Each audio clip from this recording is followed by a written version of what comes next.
My own son stood in court and lied for his mother, trying to take everything I built with my bare hands.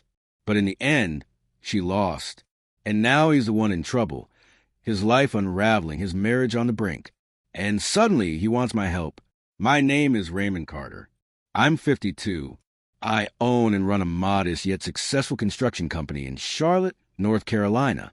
Every inch of my life, my home, my business, my peace, I built from the ground up. No handouts, no inheritance. Just decades of grit, sweat, and hard-earned lessons. For years, I thought I had everything a man could want. A strong, beautiful wife, a son I adored, and a home that echoed with laughter and love. Or at least I believed it did. My wife, Danielle, 46, had a way of turning heads. But it wasn't just her beauty that caught me. It was her fire, or what I mistook for strength. In time, I realized it was all just control wrapped in charm. Everything started to unravel one stormy Thursday evening. I had finished a job ahead of schedule in Atlanta and decided to catch an early flight home. A romantic surprise. One of those gestures women say they want. I even picked up a fresh bouquet of white lilies, Danielle's favorite, on the way back from the airport. My son Ethan, 25, picked me up. He lived about half an hour away with his pregnant wife, Claire. I didn't tell Danielle I was coming home early. I wanted the element of surprise, the flowers, the kiss, the reminder of love. Instead, I walked into hell. Ethan helped carry my bags while I headed upstairs. The shower in our en-suite bathroom was running. I smiled to myself, thinking the timing couldn't have been more perfect. I opened the door quietly, still smiling, until I heard it. Two voices. A man, a woman. Laughter, intimate, familiar. My heart seized in my chest. I pushed the door open and froze. There they were, Danielle and a man I'd never seen before, tangled in steam and skin, sharing my shower, laughing, touching, shameless. The lilies slipped from my hands and hit the floor. My soul followed. Danielle screamed. The man? He didn't even flinch, just stared at me, calm and smug like I was the one who barged into his house. Danielle started sobbing, scrambling for pathetic lines like, "It's not what it looks like," and "I didn't know you were coming home." But her eyes, they weren't sorry, just surprised to be caught. Something inside me snapped. I lunged at him. Years of suppressed rage, unspoken resentment, and betrayal I didn't even know I was carrying exploded all at once. I didn't care who he was. My fists didn't ask questions. They just found his face again and again until Ethan came rushing up the stairs and pulled me off him. "Dad, stop. What are you doing? What am I doing? What the hell was she doing?" Ethan dragged me off, and Danielle, my wife, called 911. I was arrested in my own damn house while the stranger, naked in my shower, stood with a split lip and a crooked grin. She told the cops I had snapped. Claimed I was violent. Left out the part where she was cheating in our bed. She never admitted anything. Worse, that man filed charges. I sat in the back of that squad car, cold, humiliated, and stunned while they stayed in my home. The next morning, my sister Lena bailed me out. God bless that woman. She's got the fury of 10 dragons when she's angry. The second I told her what happened, she nearly swerved off the road. We drove straight to the house, only to find the locks had been changed. She locked me out of my own house. I didn't knock. I didn't ask. I kicked the damn door in. When Danielle threatened to call the cops again, I laughed. I reminded her that I bought this house before I even met her. And more importantly, we had a prenup. A rock-solid, lawyer-crafted contract. Lena didn't hold back. She lit into Danielle like a seasoned prosecutor. "You really want to play the victim? You've lived off my brother's money for almost 20 years. You never paid for a single brick in this house. You cheated. You lied. Now you're squatting in a house that was never yours." Danielle stood silent, hollow-eyed, shaking, and then she left. No scene, just silence and shame trailing behind her like smoke. But it wasn't over. A week later, I got court papers. Danielle was suing me for half of everything.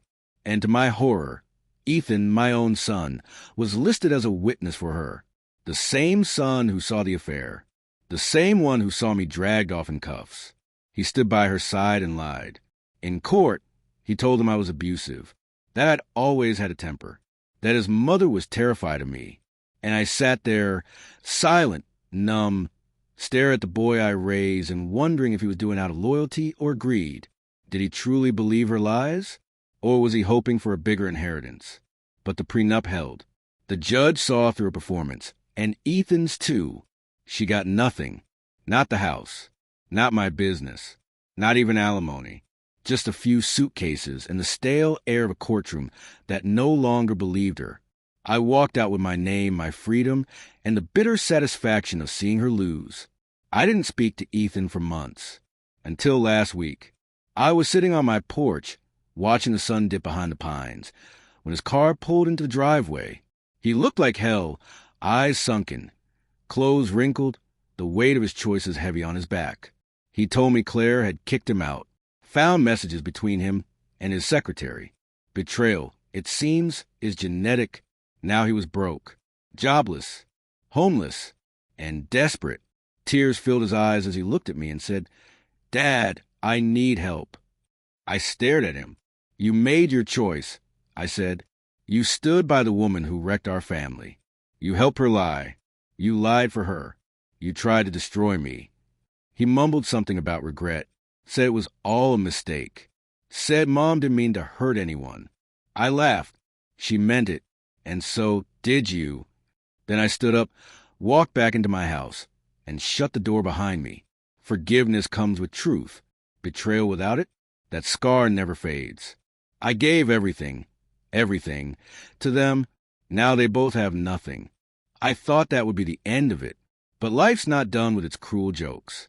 A few days later, my phone rang. It wasn't Ethan. It wasn't Danielle. It was Claire. She was crying. At first, I braced for an attack, but then she spoke, and her words knocked the breath from my chest. "Rhea, is it true? Did Ethan testify against you in court?" Silence. "I thought he was just a character witness," she whispered. "But I found the court transcript in his truck. He told the court you were abusive, that you threatened Danielle, that you were dangerous. He told me he did it to protect you, but I read it all. I know who he really is now." My stomach dropped. Then she said the words I never expected. "I found messages, not just from his secretary, from Danielle. He's been seeing her behind your back, even after you kicked her out." The room spun. She wasn't done. "I think they've been hiding money. I think something deeper's going on." So I dug, and what I found boiled my blood. Years ago, I had added Danielle as a silent partner on one of my company's older accounts. For tax purposes. Stupid. She had slowly been siphoning money, with Ethan's help, into an offshore account under her sister's name. Over $80,000. Gone. I hired a forensic accountant, a pit bull in a tailored suit. He traced everything. And then came the hammer blow. The man I caught in the shower? Not a stranger. Tyler Mason. Danielle's ex-Ethan's biological father. And Ethan knew. He'd known for years. That's why he protected her. That's why he turned on me.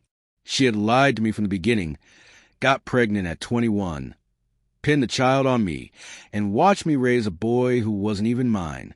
I thought Ethan was my son, loved him as my son, bled for him, took the fall for him, and he wasn't even mine. When I confronted him, I didn't scream. I didn't hit. I simply showed him the DNA results. He collapsed. Literally dropped to his knees in my living room. "Did you know?"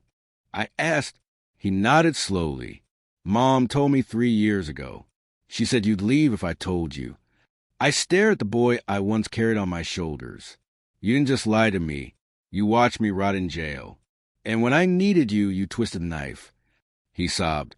But my heart had no room left for pity. "You chose her," I said. "Now live with it." And then came the final twist. Claire filed for divorce. She listed adultery, emotional abuse, fraud. And guess who she turned to for help? Me, the man she once believed had failed as a father. Now I'm the only one she trusts. That baby she's carrying, a girl, is my granddaughter.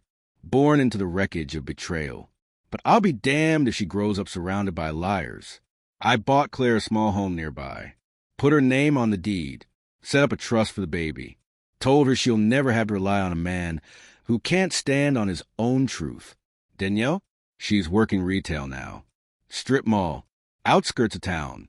Tyler dumped her 3 weeks after court. Turns out he wanted money, not love. Ethan? He's couch surfing. No job, no wife, no family. I've blocked his number. I don't hate him, but I've stopped saving people who choose to break me. I may have lost a wife. I may have lost a son. But I gained something far more powerful. Truth, clarity, and the freedom that only comes when you finally walk away from the lies.